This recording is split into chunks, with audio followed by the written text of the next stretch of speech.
Hey everybody, everyone's calling for Oakland police reform, and rightly so. In fact, we've been trying to reform the police for the last 20 years.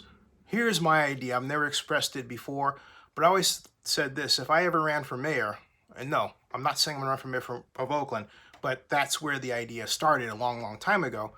If I ever ran for mayor, I would have my police force trained so that they understood how to read neighborhoods. And this comes from an idea that I formed while reading a book called Making City Planning Work, and then also going on a walking tours class that was part of something called IDS 241 that was maintained, or I should say taught, by the legendary urban planning professor Alan Jacobs at the University of California at Berkeley. And this was in 1986. At any rate, the point that Professor Jacobs was making was that you could actually learn about a neighborhood just by reading its trash.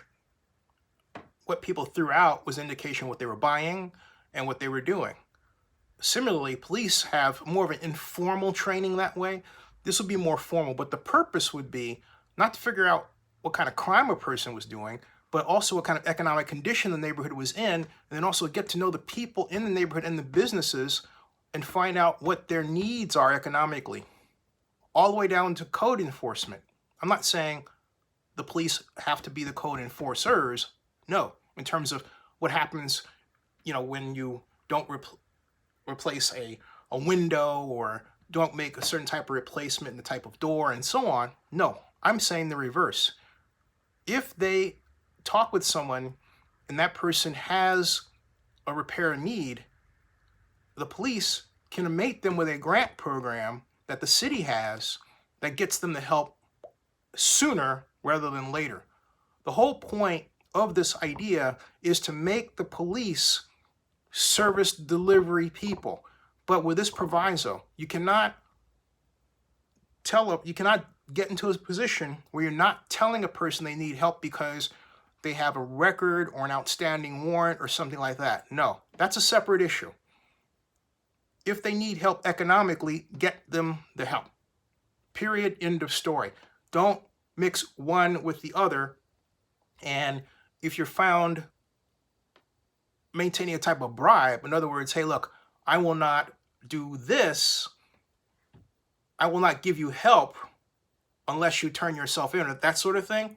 No. In fact, you should get fired for that.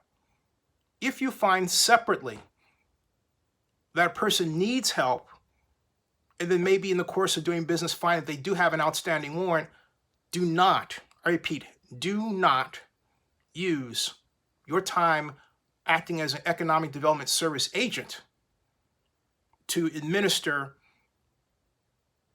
an arrest action. Because if you do that stuff, you're going to scare people off from seeking out help.